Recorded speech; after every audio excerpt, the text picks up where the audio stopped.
네, 녹화 눌러지, 녹화. 자, 일단은 뭐 시장에 대해서 좀 먼저 간단하게 짚어드릴 거고, 오늘은 또 관리자님의 요청에 따라 메타버스에 대해서 얘기를 해드릴 거예요. 뭐 M게임부터 시작해가지고 알체라 뭐 많죠. 그런 종목들 한번 쭉 짚어드릴게요.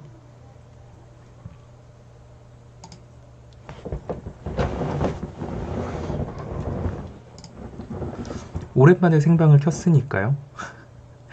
자, 일단은 금일 시장부터 좀 간단하게 정리를 해보죠. 자, 금일은 코스피 지수가 1.28%, 코스닥은 0.5% 가까이 하락 마감을 했습니다. 자, 지수 움직임부터 먼저 좀 체크를 해드리면 일전에서도 방송에서 많이 말씀을 드렸어요. 지수는 3180과 3000선 사이에 박스권을 긋고 있다고요. 그래서 3180선이 오면 일단은 현금 비중을 최대한으로 늘려놓고 3000선을 오면 다시 재매수하는 전략으로 가야 된다고 했죠. 자, 그리고 계속 이렇게 박스권을 긋긴 하겠지만 이번에 3180에서 밀리면 다시 한 번 더 박스권 상단까지 올라가는 게 아니라 여기서부터는 이렇게 박스권을 긋다가 삼각수렴 형태로 차트 패턴이 바뀔 수 있다라고 말씀을 드렸습니다. 뭐 이런 식으로 가고 있다라는 거죠. 자, 그런 관점으로 봤을 때 사실 지금 하락한 거는 뭐 큰 의미를 둘 필요는 없을 것 같아요. 지금 시장이 하락하고 있는 건 매번 같은 이유입니다. 미국의 국채금리가 올라가고 있어서 시장금리가 올라가지 않을까 하는 시장의 부담감 때문에 뭐 미 증시가 떨어졌다, 한국 증시가 흔들린다, 아시아 증시가 흔들린다라고 하지만 계속 말씀드리지만 어차피 국채금리가 올라가든가 말든가 시장금리 못 올려요. 그러니까 사실 그 이유 가지고 흔드는 건 좀 한계가 있다라고 봅니다. 다른 악재가 등장하지 않고 국채금리만 계속 논하는 거는 그렇게 겁먹지 않으셔도 돼요. 그냥 조정이다라고 생각하시면 되고 3000선 부근 오면은 매수 전략 여전히 유효합니다. 자, 하나 걸리는 거는 어제 나스닥 지수 같은 경우가 60일선을 이탈하면서 마감을 했어요. 요게 조금 걸리는 요소이긴 합니다. 그래도 지금 과거 나스닥 차트를 보면 중간중간 60일선 한 번씩 이탈을 했기 때문에 이거 이탈했다 그래서 120일선까지 바로 내리꼽는다, 미증시가 박살난다 라고 보긴 좀 어려울 것 같고, 일단은 지금 나스닥 선물 같은 경우도 좋지는 않지만 막판대로 좀 올라가면서 보합폭은 상승 마감하지 않을까 조심스럽게 생각을 하고 있어요. 따라서 내일 국내 증시도 뭐 미증시가 안 좋으면 장 초반에 좀 미끄러질 수는 있어도 60일선 딛고 재차 반등하지 않을까 이렇게 봅니다. 네, 안녕하세요. 자, 요즘 시장을 보면은 정치 테마주들, 원래 시장이, 지금 시장의 특징을 보면 옛날처럼 막 애플카 쭉 가고 뭐 전기차 쭉 가고 자동차 부품 막 다 가고 이런 시장이 아니죠. 거의 매일매일 시장의 주인공이 좀 바뀌고 있어요. 미끼 테마, 시장의 메인 섹터가 없이 이놈이 치고 갔다 저놈이 치고 갔다 막 난리가 나고 있는데, 그렇게 시장이 좀 혼란할 때 움직이는 테마는 정치 테마주들이 가장 많은 움직임을 보여줍니다. 서현이와 뭐 서현탄 메탈 정치 테마 관련주들 움직였고요. 뭐 디지털 도설이나 KNN 같은 경우도 움직임을 보여주고 있죠. 그리고 그나마 지금 좀 시장의 메인 테마급은 아니지만 좀 유의미하게 상승폭을 유지하고 있는 게 그 메타버스라는 테마죠. 여기에 대해서는 뒷부분에 종목들이랑 뭐 좀 말씀을 드릴게요.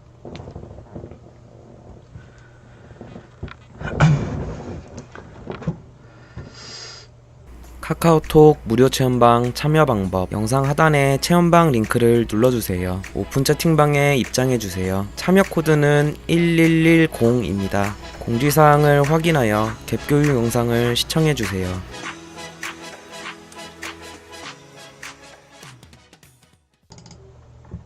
와, 오늘도 개인이 2조를 샀네요. 사실 지금 연기금의 매도세가 한 45거래일, 거의 한 두세 달 동안 이어지고 있다라고 보시면 돼요.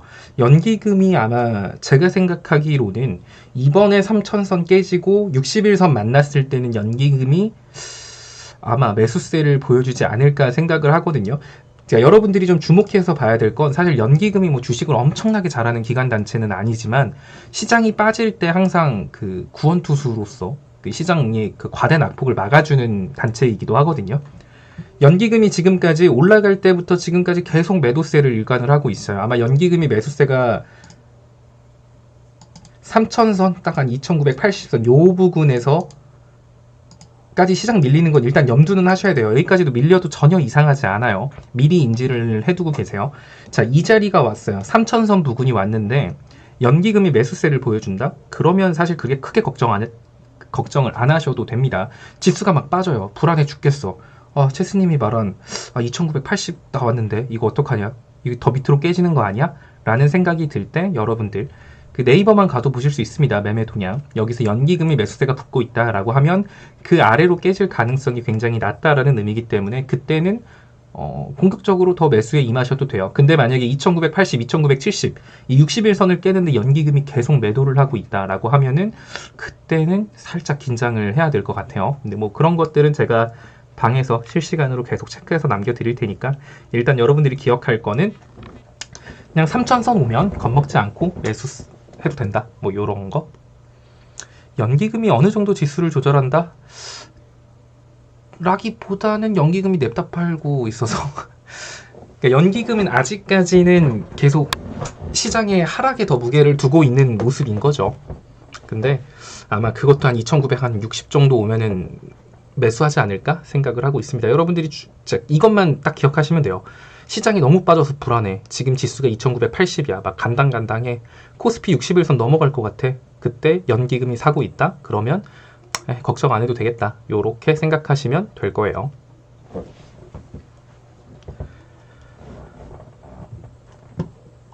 지금 오늘 상승 종목을 보면은 진짜 다 정치 테마주랑 그런 거네요.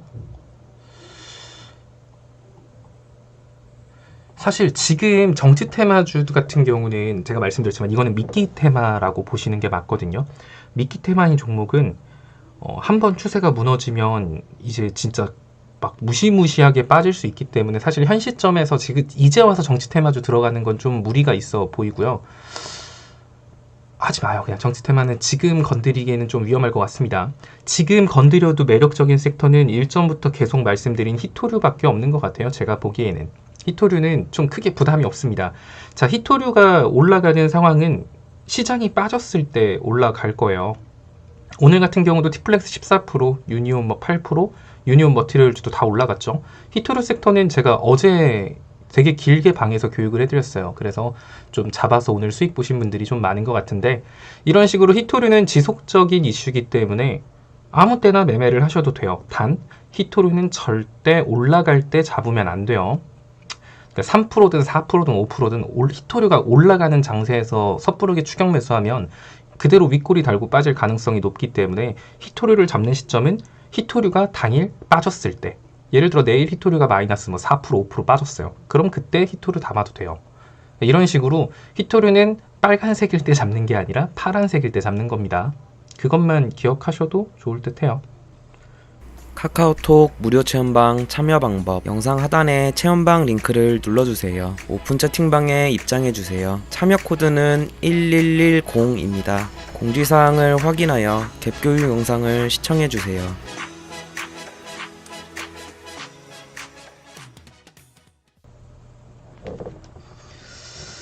그리고 오늘 또 괜찮은 모습을 보여준 종목이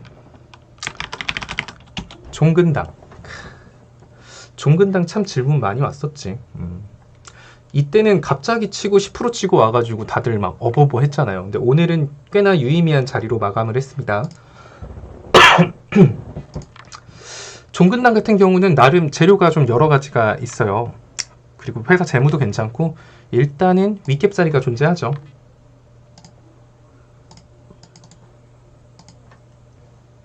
그러니까 뭐 종근당은 사실 지금 잡는다라고 해서 내가 지금 아예 없다. 옛날부터 영상 보고 좀 미리미리 잡아두신 121선 부근에서 제가 말씀을 드렸으니까 이때부터 잡아두신 분들은 오늘 좀 입절을 하고 나오신 분들도 있는 것 같아요. 그러니까 이거 종근당 가지고 계신 분들은 사실 현 시점에서도 아주 늦진 않았어요. 대신에 61선 오고 한번 밀릴 수도 있으니까 대신 지금 들어가시는 분들은 기대 수익률이 좀 짧겠죠. 그러니까 그거 염두해서 종근당은 120일과 60일선 사이를 왔다 갔다 움직이는 종목이고 윗갭자리가 있으니까 내가 뭐 투자할지 모르겠어요 하시는 분들은 그냥 이렇게 윗갭자리 있고 회사 괜찮은 거 사면 돼요. 시장 빠지면 당연히 얘도 빠지겠죠. 무슨 수로 얘가 오르겠어요. 하지만 시장이 좋을 때 굉장히 빠른 속도로 상승해 줄 수 있기 때문에 근당이는 좋게 보시면 됩니다. 이거 근데 히토르는 음봉일 때 요거 중요해요. 히토르 양봉일 때 잡으면 안 돼요. 이거 계속 말씀드리는데 오늘도 티플렉스 13%에서 따라잡은 사람이 있었어요. 진짜 박살내고 싶었어요. 진짜 막 화가 막 자, 그거랑 유나이티드 제약. 유나이티드 제약은 오늘은 체험방에도 제가 말씀을 드렸을 거예요. 55,000원 아래로 잡으라고 했죠. 유나이티드 제약 같은 경우도 터질 만한 이슈가 몇 가지가 남아 있다라고 보고 있습니다. 유나이티드 제약 같은 경우가 동물 실험인가? 그거 아직 결과가 안 나왔어요. 그것 때문에 임상 신청도 못 하고 있고. 그래서 동물 실험 결과가 꽤나 유의미하게 그 코모땡 치료제입니다. 거기에 대해서 실험 결과가 유의미하게 나왔을 때는 임상하고도 이어질 수 있는 만큼 그 이슈가 터진다라고 한다면 위로 추가적인 상승폭을 보여줄 수 있는 종목이에요. 지금 60분봉을 보더라도 제가 지금 통곡의 벽이라고 했던 자리 위로 마감을 했고요. 120분봉에서도 지금 통곡의 벽에 딱 막히긴 했어요. 여기서 막히면 여기서 뚫으면 위로 가겠지만 여기서 막히면 다시 한 번 더 53,000원, 52,500원 정도 부근까지도 밀릴 수 있어요. 따라서 이 종목은 55,000원 아래에서 52,500원, 53,000원 사이에서 분할 매수를 하는 전략으로 접근하시면 됩니다. 목표가 같은 경우는 57,500원, 57,500원에서 57,600원 대충 그 정도. 그리고 거기서 만약에 결과까지 동물 실험 결과가 물 잘 들어와서 이렇게 물 들어올 때 롤만 잘 저어주면은 한 63,000원 정도 선까지도 순간적인 슈팅은 나올 수 있을 것 같으니까 바쁜 분들은 일단 57,200원, 300원에 걸어두시고 실시간 대응 가능하신 분들은 분할 매도로 차근차근 접근하시면 됩니다. 맨유 맞아요. 제가 유나이티드 제약은 맨날 맨유로 비교를 하죠. 사실 유나이티드 제약 같은 경우는 우리 꽤 많이 먹고 나왔어요. 욕심 없이 계속 먹고 나왔던 종목이니까 이번에도 많이 먹기보단 욕심 없이 줄 때 나온다라는 생각으로 갑시다. 카카오톡 무료 체험방 참여 방법 영상 하단에 체험방 링크를 눌러주세요. 오픈 채팅방에 입장해주세요. 참여 코드는 1110입니다. 공지사항을 확인하여 갭 교육 영상을 시청해주세요.